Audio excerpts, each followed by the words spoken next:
Tehrani as guest lecturer. Nader has a double activity as architect and principal of his new company called Nader, that is based in Boston, and right now he is the director of the Department of Architecture of MIT. He will be showing some of his projects, but as part of his background for his research and education, he was during several years professor at Harvard, GSD, and he moved to MIT like 3 or 4 years ago, no? We have many different questions or subjects with common interest. The first one is that he opened, in fact, the first Fab Lab inside MIT. As you know, people from the Media Lab, MIT, our friend Neil Hersenfield was starting the Fab Lab networks, but there was not any Fab Lab inside the MIT.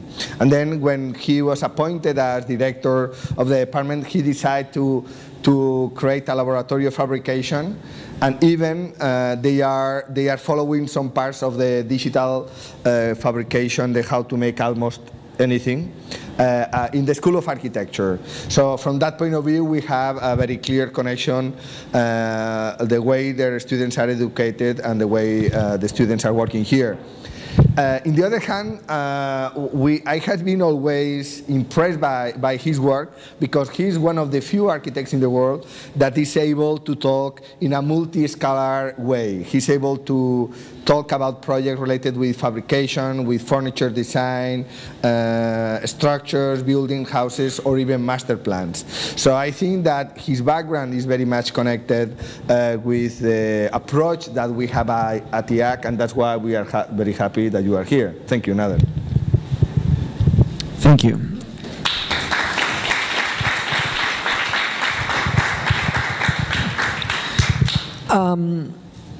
This talk has not been theorized beforehand. It's to some degree, it's a kind of revisitation of a range of works, and then coming to the recognition that there is an undercurrent or a theme that is underlying them all. And work with that one better.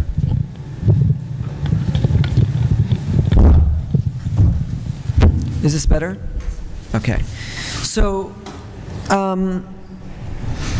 the question of the relationship, yeah, I mean, you can turn off the light whenever you like, yeah.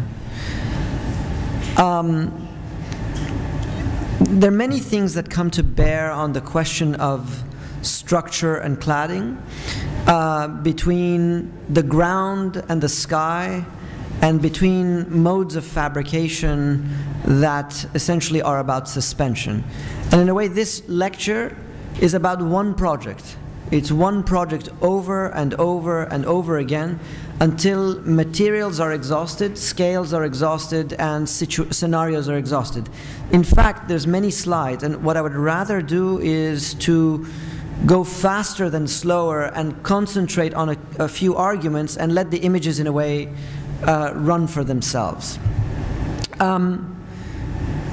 The notion of suspension here is illustrated through the introduction of a corrugated wall on an existing building that we expand onto a third floor. A second floor which never had access to the garden. The connection we make is, instead of adding a structure onto the side of the building, we unfurl a corrugated wall, illustrating that the structure of corrugation is rigid on one axis but malleable on the other axis. And in doing so, it proves the idea that construction and drawing are integrally bound to each other. That if you can draw a ruled surface, then you can fabricate it. So there's a connection made between fabrication and and drawing. And that's a kind of foundational argument. The fact that it's suspended has also to do with the gap between structure and cladding. And then with it comes a whole range of arguments, not only about the nature of structure, but how you turn the corner, how you introduce openings, and so forth. That's another discussion about language and how cladding and structure are interwoven to produce a thicker plot, if you like. If somebody is in charge of the contrast, the line weight is not going to show very well. But what this shows essentially is a rubber membrane roof that upholsters a building, and the argument again is that here's a building that through a process of value engineering becomes draped. It becomes suspended over the building, and in doing so acknowledges the materiality of the cladding, the rubber, and its malleability, and vaults over the entry, wraps around the chimney, unbuttons itself in relationship to fenestration, the sum total of which is an argument about figuration and their relationship to configurative processes. In other words, that the figure of this facade has a direct relationship with the vertical ribbons of cladding, none of which are cut. Everything's manipulated and respects the syntax of that aggregation. Again, suspension here has to do with the relationship of the configurative rules that preempt it. Embedded in there is an argument about disciplinarity, that architecture often looks outside of its realm in order to find its rules.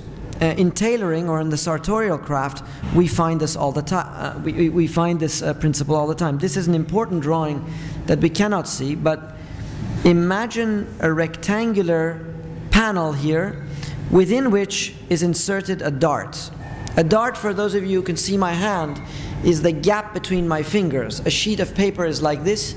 You cut it open, and by putting them back together, a kind of cupping is produced, a conical surface, and that conical surface produces the possibility of curvature, which in this case produces a kind of bowed bulge here, an archway here, and a wrapping of the column. This is an installation at Harvard many, many years ago that tests the rigors of the geometry in face of the material behavior of a thin ply wood, which is grained on one axis and therefore accepts rips and darts very well on one axis, but essentially has a different behavior on the perpendicular axis.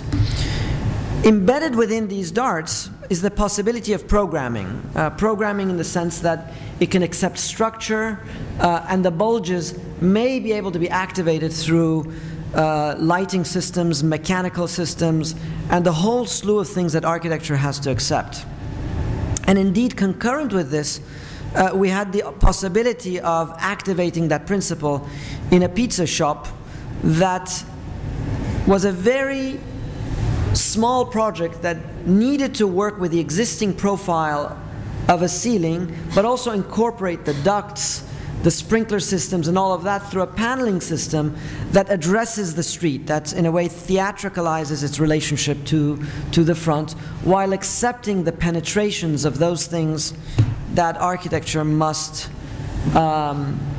incorporate. The shingling of this panelization is rooted in the possibility of introducing a diagonal, which in a way approximates a smoothened surface, buttons down 3 corners, but keeps the 4th one open for a bit of tolerance. Suspension here, of course, is literal. It is a hung ceiling, and more often than not, the architectures within which we are engaged have to do with the incorporation of multiple systems. Here, under a more classical framework, in the darkest core of an existing building, we had to introduce a spiritual life center with domes that were suspended down to 8 feet over your head, with a massive air circulation system and lighting system above. In other words, this entire dome houses an air filtration system where the whole thing is an entire diffuser. The domes then are a way of orienting a room to the west, to the east, and in a centralized fashion, and acquire different kinds of associations with different rituals. In turn, a new cladding system is introduced around the site to produce the illusion of space where there is none. And so depth and mood and different ambient conditions are introduced into the curtain wall conditions, even though this is in the core of a building. Meanwhile, orchestrating relationships that also produce the optics of depth in a space which is quite shallow.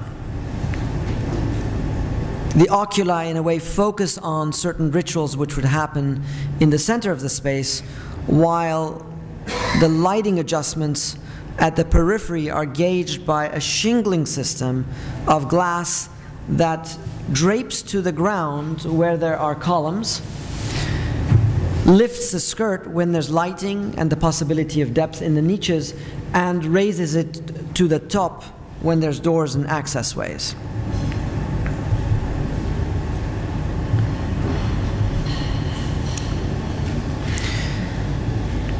It's arguable that architecture is composed of two strategies. One is top-down and one is bottom-up. Top-down is a figurative practice. When I say basilica, you understand I'm referring to a church plan or a cross plan. When I say rotonda, you know I mean a circle. When I say bottle, you understand, in a way, the figure of the bottle. Often architecture is driven by figurative practices. Gehry is one of those kinds of architects. In this case, an illustration of American football players in the 1950s, a common type of competition would entail that a team that can stuff more men into the figure of a telephone booth would win some kind of award. I'm not exactly sure what the ritual meant, but it has a certain homoerotic dimension to it. But what is important about the image is that there's no relationship between the form and the content. The content is not interested in the form. It's like taxidermy or like stuffing a sausage. And so in that sense, as a reflection of architecture, it suggests an imminent disengagement between inside and outside, and yet that's a debate that we've for centuries been trying to quarrel over. What is the relationship between inside and out? Now, a different approach would be a configurative practice. Configurative practices are not invested in form, but in systems, in relationship between part and whole, between a unit and modes of assembly and aggregation. Now, Twister may play the same game, but in a different way. It lays out a series of matrices on the ground, and this is equally homoerotic. But in doing so, you roll the dice, but don't know what the final figure is, because each time it can be completely different depending on how you play the game. And so the emergent form essentially finds itself in relationship to where your arms and your feet get put. And so the final figure of that form really has to do with something that is more speculative than the precondition that the telephone offers. So my argument is that we're constantly, all of us, gauging a battle between configurative practices and figural ones.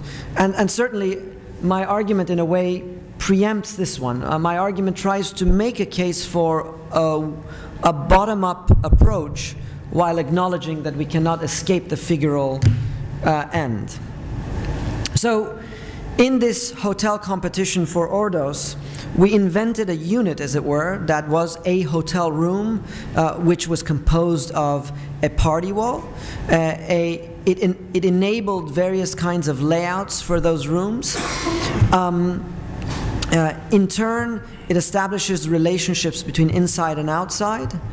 But more importantly, it sets up relationships with the base that can produce shear walls, incorporate plumbing systems, bring drainage through it from the top, incorporate stairs, incorporate rooms underneath, and in turn massive programs like swimming pools above. I don't yet know what the form of the building is going to be. I know that the system is able to be distributed through space, through a matrices of courtyards that, I'm sorry, again, the plans do not show the reflected ceiling plan well, but a matrices of bedrooms that produce courtyard conditions, that produce figurations of space, the sum total of which are an impression of the content of the building without revealing it in a literal way. We lost, and we had to enact that project through a very dense space of a restaurant that was composed of more columns than space. And in order to incorporate that strategy of holding all of the contents of the ceiling, the mechanical systems of an apartment building above, the drainage, an entire infrastructure overhead, we encased everything in a canopy structure system that would conceal it while incorporating it, and essentially begin to organize the discontinuities and misalignments of the space in a figural system that has the ability to give it a single identity. Indeed, buckling to the section of the space, even taking you down to the basement below your horizon line on one side. Again, the seams or the reveals is what this project is about. Every single bit of technical program is then aligned along these seams as part of its architecture.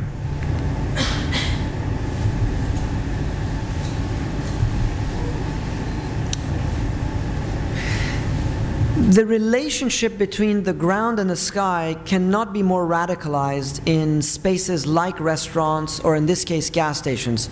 The ground is in need of flexibility. Before I came into this room, the chairs were arrayed in a completely different way. If you have a pin-up, you orient that way. If you have a lecture, you orient this way, or you open this up. The ground has a different function, and it's stubborn about that. The ceiling is altogether different. In a project that was about the recladding of a structure of a canopy for a gas station in Los Angeles, we realized that we could not simply reclad the existing rectangular canopy.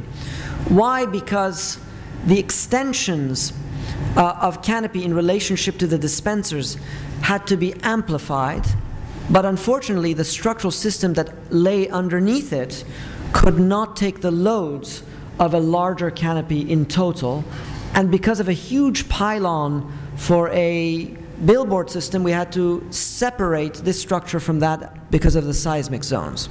The sum total of which approximates a figure that in relationship to the dispensers, it's wide, here, here, and here, and in relationship to the middle sections, the waist gets thinner.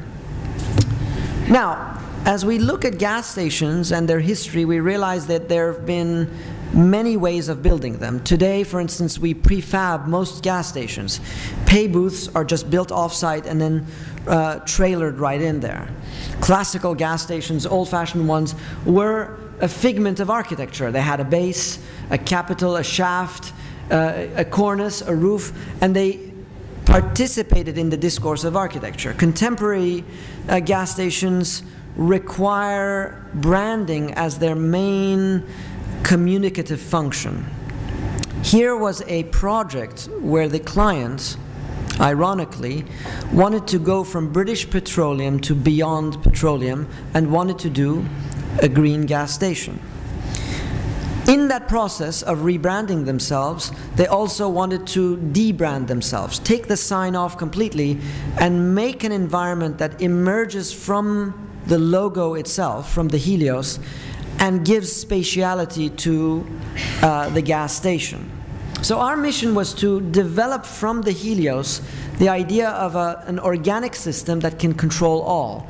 A column that can become a capital, and a canopy that organizes space, but also distorts itself in relationship to the urbanistic and code coordination that it has to undergo, become thin like signage, or even incorporate space when you want a pay booth in there. In other words, a triangulated system that has the ability of erasing differences while incorporating all of the functions inside of it. So a classic canopy, the pay booth, the signage evacuated of the brand altogether, and essentially a kind of entire environment overhead that takes the Helios, its triangulation, and essentially incorporates all of the services and the systems within it. So even in its details, the triangulations have the fire suppression systems, have the speaker systems, have the lighting systems embedded in them.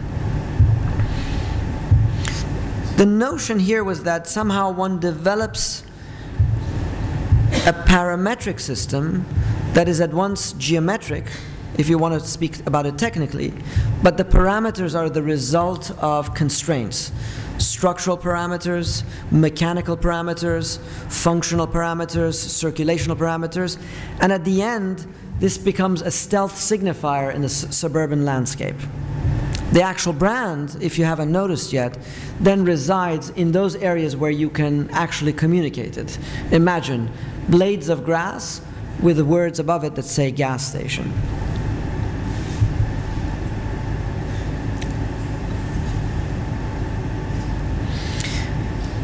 In a more complex project in Kuwait, there was no urbanistic response that we could derive the logic of a project for. A client comes to us with over 1 million square feet of program and asked us to segregate into an office park here, a housing block there, a spa there, and so forth here. A kind of urbanism that emerges from conventions that we have seen in the United States here and there and everywhere. And already you're beginning to see the vestiges of that kind of urbanism already at play in these separate pods. Our mission was to essentially go to them and say, well, what happens if you do bring all of these programs together and in that single act give to the project the kind of urban variety of spaces and institutions that a traditional city has, on the one hand, bringing continuity to the ground, while also giving it the kind of systematicity that a mat building has. If you can't recognize this, it's right around your neighborhood, not too far away. The Escorial in many ways is a real modern building. Its matrices, in a way, incorporate a rationalized system of production and construction, while different typologies are rooted and embedded in there. So the question is not the city versus system. The question is, how can these two be construed not as mutually exclusive, but really a both-and situation. The project is big. You can see it in comparison to New York, a kind of 3.5 block system in both axes, with a variety of typologies that are embedded in there. And here, not challenged, typologies that are taken straight from the book or from Neufert and strewn all over the landscape, but with the introduction of one key element. A canopy above, which is a thick crust of housing that assures that the public space underneath is alive 24 hours a day, and in that sense gives vitality to it not only urbanistically, but extends the life of the space in the hot weather by 1 month in each direction of the winter. The plans then, as I said before, are really quite off the shelf. The arena really responds to the best orientation of seating. The Cinemaplex essentially are conical in shape, giving the best orientation to the screens. The housing is courtyard housing, but the marketplace is essentially a mall, and there's long span structure over the spa, and then there's hotel rooms here. All of these need one system to be brought together in a 5th elevation that is overhead in section.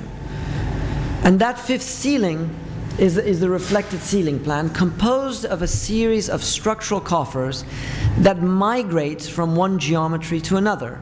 A triangle, a square, a pentagon, a hexagon, in a way iterating itself until it goes full circle, showing the dynamic way in which each of these structural geometries may find their alliances in different ways to different typologies underneath.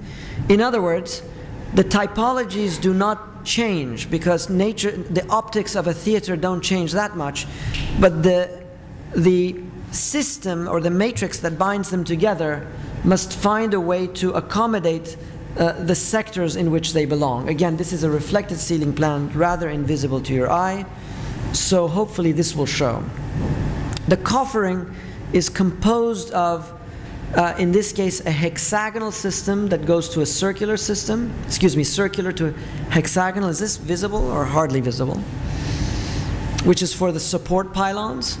The hexagonal system goes into a running bond system that performs the duties of the structural systems here. The running bond yields to a grid which aligns with the stores of the souks that you'll see up here. And the triangulation of that coffering naturally evolves into the orientation that is required for the theaters that you see on this side. Anyway, the logic goes on. The tension between the desire for continuity and the singular representation of a ceiling with the dissonances of typology is what persists underneath here. What is unimportant here is the facade. We do not care about what the face of this reads.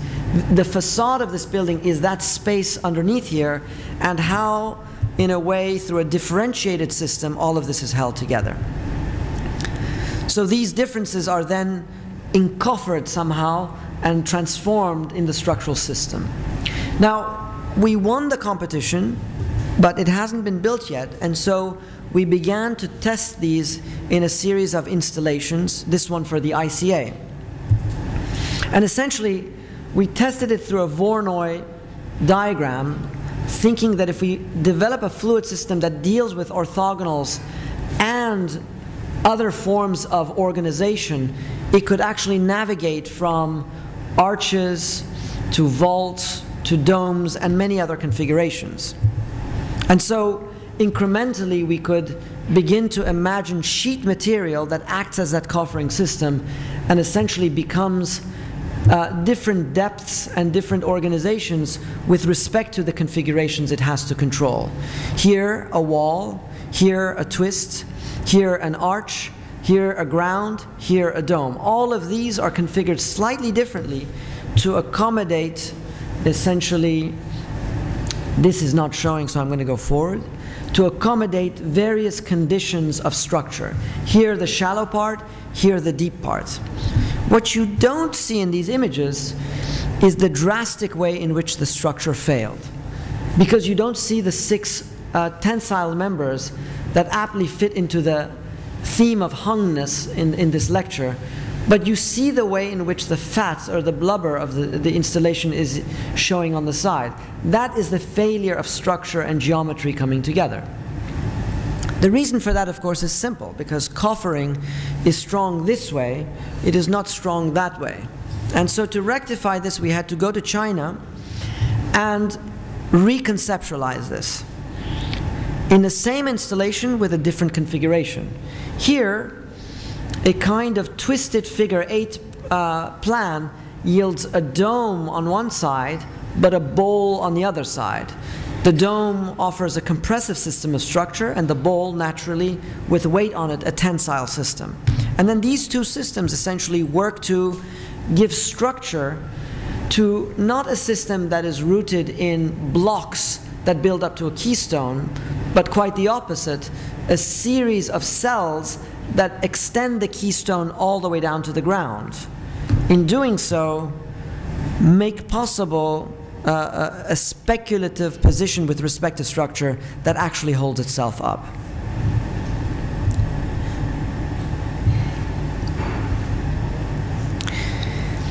Now, embedded in all of this is a kind of old argument that I've rehearsed in these previous projects over and over again. The idea that the liberties that we have overhead, we don't share on the ground. Imagine the Dome of St. Peter's.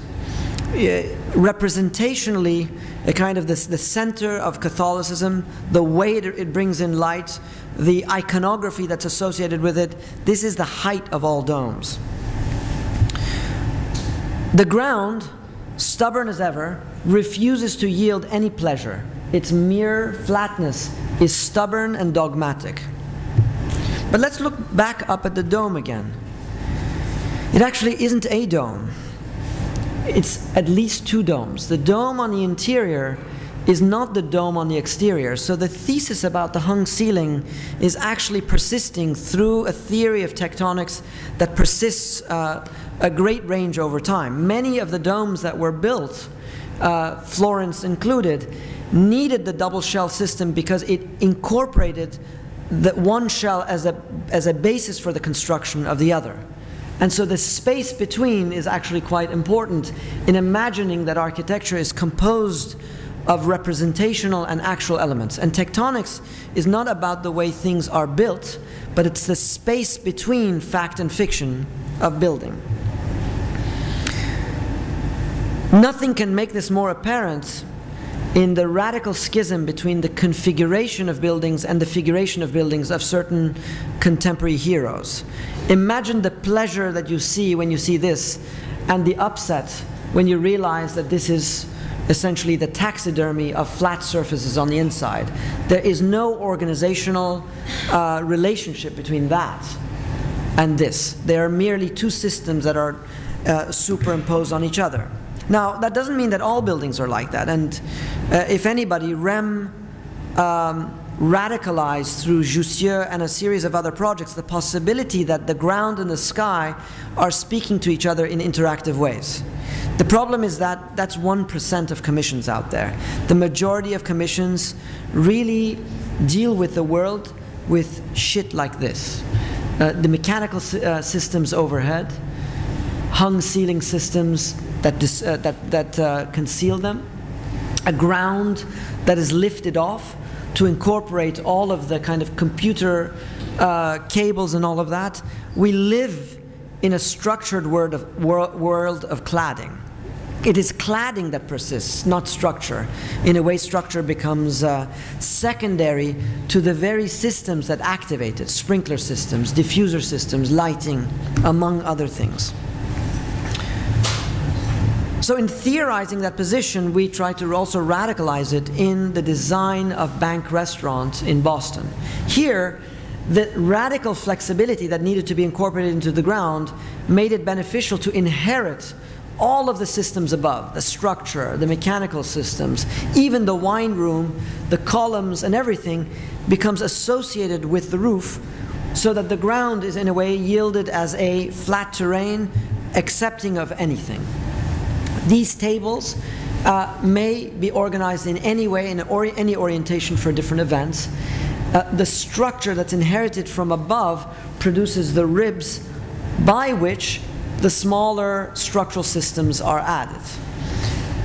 The figuration of the roof is in a way a shrink wrapping of the very program that it houses. Here's a system where the reciprocity between form and content come into dialogue with each other. On one axis, revealing that content, and the other axis producing the artifice of continuity, which is actually not there. At another scale then, dealing with striation not merely as a diagram, but as a kind of constructed field. The plywood is composed of thin veneers of wood, striated at one scale.